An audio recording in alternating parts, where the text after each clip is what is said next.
There better not. Oh my god, what if there's a wedding? That's when everything's gonna happen. We cannot start freaking out about things now. We still have to deal with the Night King. Yeah. Are you ready for this? Oh, yeah. Okay. Hey friends, my name is Gabrielle and welcome to FrumiousReads, and this is... The Dark Lord. Christian. Yep. And today we are going over Season 8, Episode 1 of Game of Thrones. So obviously this is going to have some spoilers in it, so I recommend that if you have not seen Season 8, Episode 1, that maybe you come back to this video after you have seen it, and then you could really enjoy everything that we're talking about. Yeah, definitely. Before we start this episode, I would like to say that I was on Twitter, which was a bad idea, because I was tweeting how I was getting ready to watch this episode, and I saw Sansa trending, and immediately I felt fear. It's like, why is she trending already?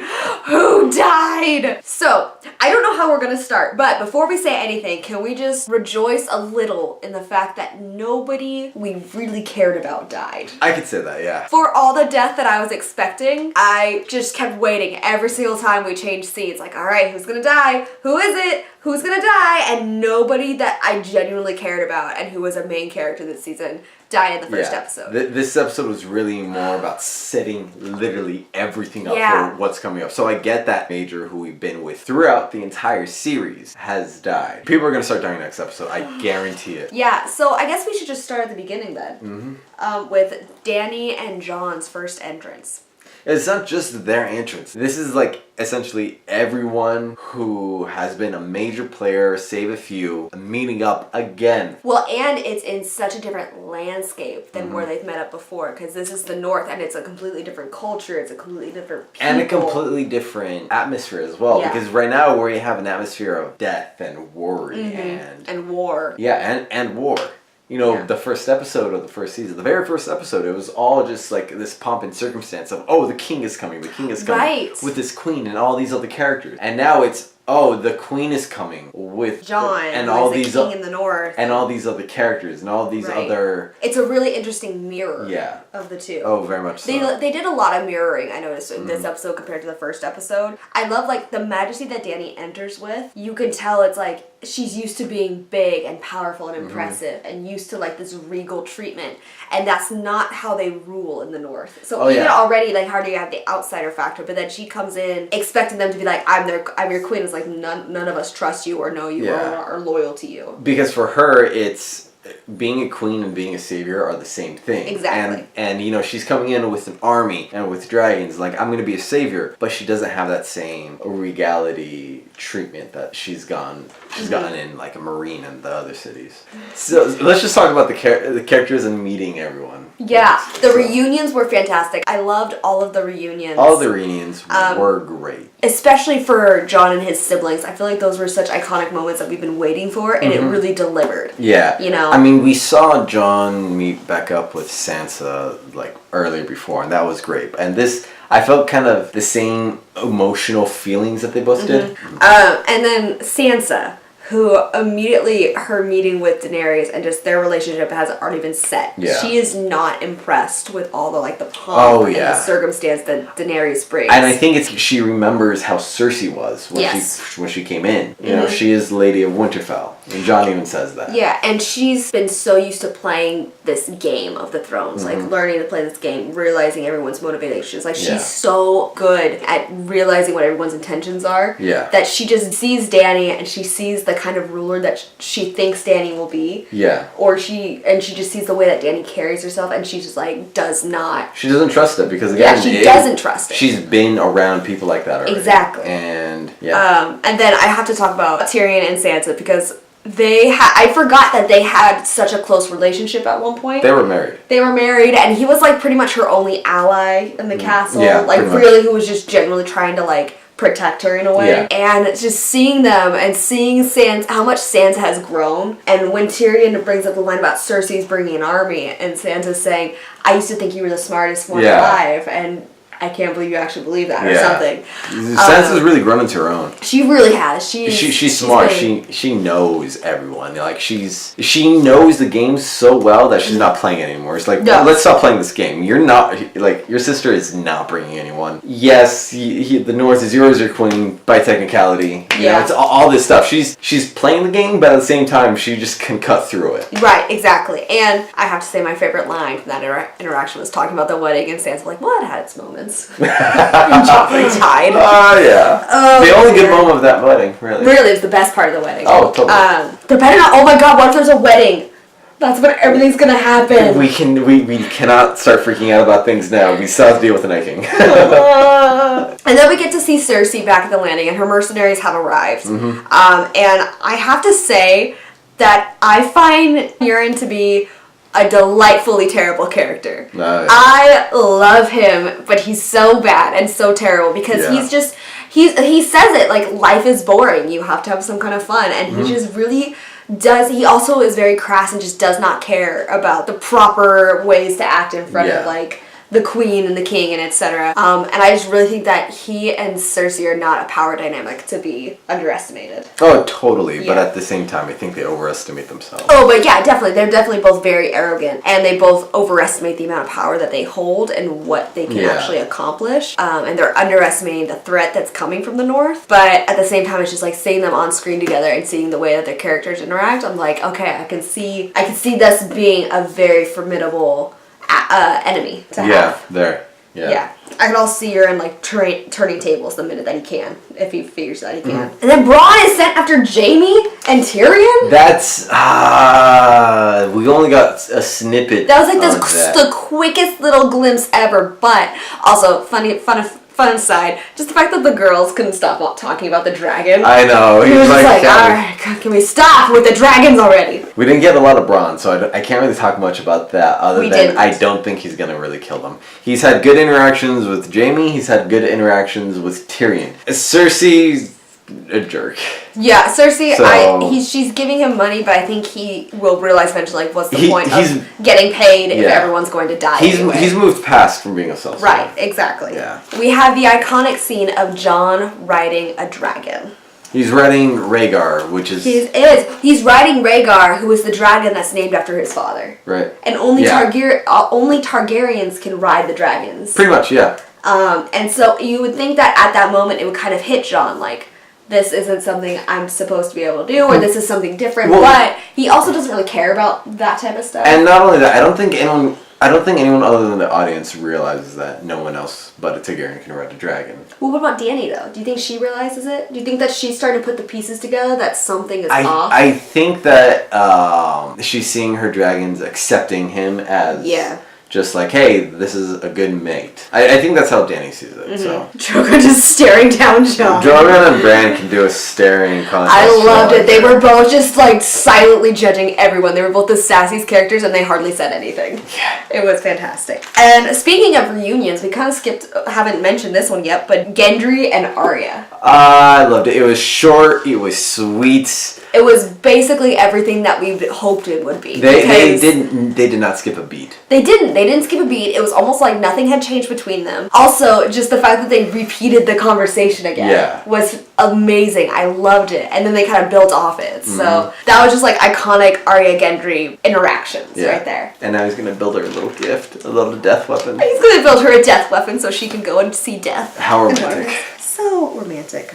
Sam's the next person on my list. So here's... The interaction between Sam and Daenerys is like, for me, the reason why I believe Daenerys isn't going to get the Iron Throne. I think so too. I think I'm starting to see it more now. Yeah, because like Sam has seen what a leader is supposed to be through Jon, and then he saw Daenerys, who is a self-proclaimed queen. No matter how you see it, she is a self-proclaimed queen. Yeah. And doing essentially whatever she wants. And he's like, this isn't how a ruler is supposed to be. I have seen a ruler. I have been lucky enough to see how a true and just ruler is supposed to be, and that is not it. I mean, this is jumping to a later point, but when he confronts Jon in the crypt, he's like, you spared thousands of people who didn't bend to you. Yeah. But she murdered. She couldn't spare 2 people. Yeah.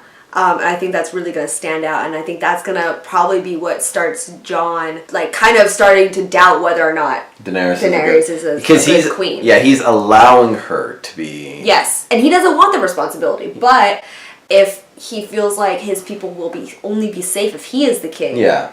Then there is that to deal with as well. The Iron Throne is supposed to be a burden, not a gift. Yes, exactly. Not a blessing. Yeah. And that's kind of what she sees. She sees it as her right, where Jon sees it as this great burden to kind of hold that he doesn't want. But the good thing about that meeting between Sam and Daenerys was Jorah. You know, he saw Jorah again. It's like, hey, you're healthy, you're happy. But and you're in love with the woman who murdered my family. Yeah. I honestly, until there's been so much happening that until that scene came up, I had completely forgotten that the people that Dany burned were his father. Oh, yeah. And I just have to say, I forget his name, but the actor who plays Sam, he has such a great, like, he was so fantastic in that scene, because you could tell the difference between when he was like kind of like, okay, like grieving for his father, and then when he was told his brother was dead. Yeah. That grief was shown so differently on his face. And it was almost like... He went through so many emotions. He did. It was so many, like, subtle little checks of emotion that we saw. And he's like, I cannot charge you. I cannot, like, yell or cry right now. Right. I need to leave. Yeah. And he had been so excited to meet the queen. He was so excited to see her and to... Oh, yeah. Definitely. Yeah. Because I'm pretty sure Jorah had told Sam about it also. And then that leads into the conversation Sam had with Jon. And I think that was a perfect leading point, by the way. Before we jump into that, Sam running into Bran,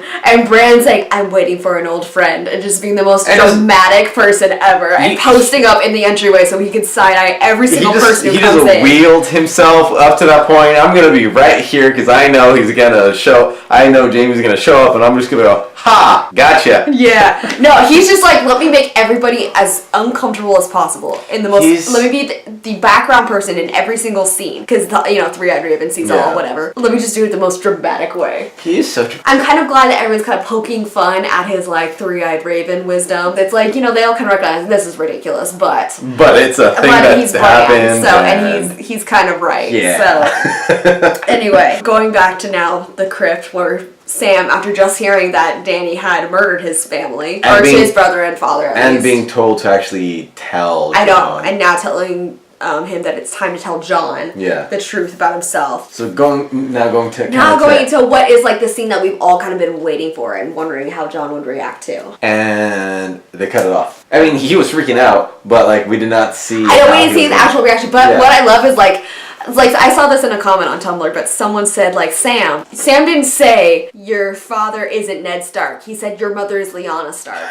Which is why I think Jon's reaction was, my father was an honorable man. Like, whatever his comment was, is like, no, Jon, they're not saying that Ned Stark and Lyanna Stark are your parents. Like, Sam was not very clear on that, like, who he actually is, until, like, a couple times. It's a very Sam thing to do. It is a very Sam thing to do, and I love that they did it that way. Like, it was just very funny. I don't know if that was on purpose or not, but it was really hilarious. I love that, like, Jon immediately was, like, trying to throw out this falseness. And he was trying to reject the idea, but at the same time, he sees it. Yeah, he understands it. It makes sense. And especially now, because he's been saying it the entire episode. They have bigger fish to fry. Yes. They need to deal with the Night King before they can really deal with who's going to be on the Iron Throne. I think it's what really got him to like actually kind of... I mean, we just still don't know if he actually is going to believe Sam, but I think this is what got him to really pause and think, was Sam was like, he promised Lyanna that he would take care of you. Since Ned Stark is so honorable, if he made that promise, then he would do anything to keep it. Yeah. Including lying to Jon. Yeah.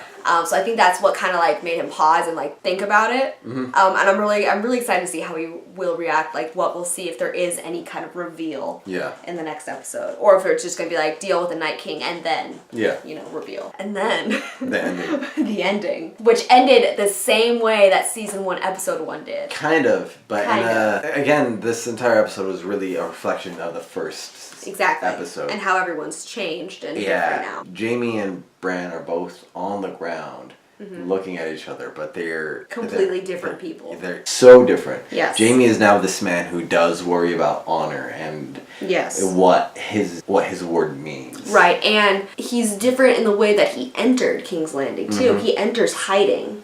Right? Yeah, he enters humble. Humble, yes. He's very humble.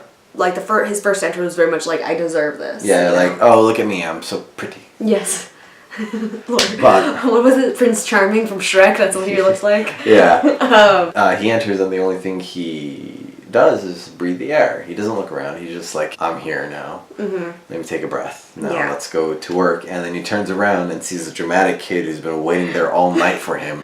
He was like, I got you. So dramatic. Oh, so hard. But I love it. I love that we end there because you could see the look on Jamie's face when he realizes who that is. Yeah. Like you could see just everything about him change and that guilt. What I want him to say so much. I was really hoping he would say this in this episode. He probably won't, but I really want Bran to go to him and just say, hey, was it worth it? And then Jamie say, what? And then Bran reply, the things you did for love. Yeah. And just because... That's what Jamie said, and then he pushed him out the window. The things I do for love. But it would have been perfect to end it like would that. have been, but I'm wondering if they might open it like they that.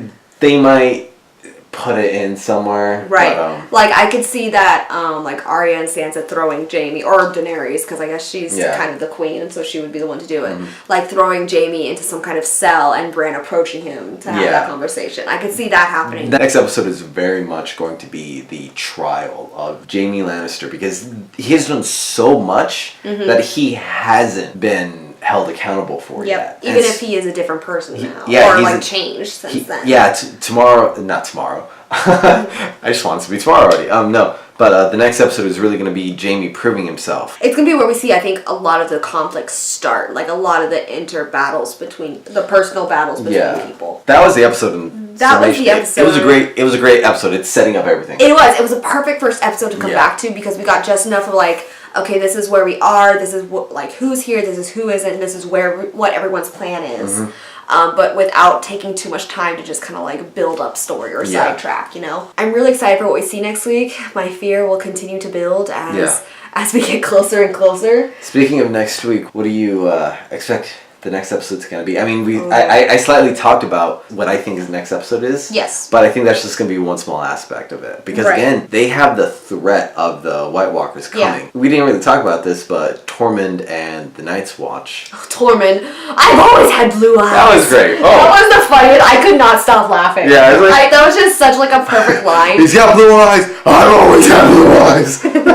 That was so great. But they're there. They're the White Walkers and the Night's King's army. They're in the middle. But I don't think he's going to attack Winterfell. I think he's going to attack King's Landing. You think so? He's got a dragon now. That's true. And why would you go attack someone who is preparing for your arrival? That's true. Why not go, fly over, find some people? You've got a dragon now. You could fly. Yeah. But do you think, because in the preview, like just talking about what we saw in the preview, they said like by tomorrow evening. Tormund and the Night's Watch, they raced. They were racing like, we got to warn them, they're coming now. But they don't know, they don't realize that he's coming to them. That's true, yeah. And so that's what I think. I think that'd be really interesting. I kind of actually hope that does happen because I can see, if the Night King knows that Cersei, if he thinks that she won't like be prepared for an attack, then he can go and build his army with the 20,000 men that Cersei just hired. And it makes sense because going back to season 2 episode 10, Daenerys' visions, when she had the vision of the Iron Throne, it was snowing. It was the chamber where the Iron Throne is at, the walls and the roof were cracked and everything was melted. It was essentially derelict and destroyed and snowing. And so I think that's why, because now he has the ice dragon. And I wouldn't put it past the show killing off Cersei that way. It would make sense. I don't think it'd be that disappointing. I think it'd be actually a really just ending because Cersei is the one who's like, I'll be the one, like she's been saying, I'll be the one that's left and we'll deal with it after. I'll be the one that's left and we'll deal with it after. It's like, well, what are you going to do when you're the first one that they attack and you have no allies? But I'm predicting right now that there's going to be a wedding and major characters die because that is a common theme in Game of Thrones. And so... wedding... Game of Thrones. Red wedding. Getting married is horrible. Don't get married in Game of Thrones. That's the theme of Game of Thrones. Don't have a Game of Thrones themed wedding. It doesn't mean what you think it means. It means that your wedding's not going to last, and it's horrible. And someone's gonna die. And people suck. Yeah. But those are all of our thoughts and opinions on the first episode of season 8. We'd love to know what you guys think, if there's anything that we forgot to mention, if there's any detail that you noticed that we didn't. Let us know in the comments down below. We'd love to talk to you and theorize about what's gonna happen next week. If you want to see more of Christian, then make sure you follow him on Twitter. He is at PacifistPickle. Yep. And if you want to see more of me, then subscribe to my channel. I upload Bookish videos twice a week, as well as reaction videos whenever something cool comes out that I want to react to. But for now, that's all we have for you guys today. So thank you so much for watching this, and we will talk to you guys later. Okay. Bye. We gotta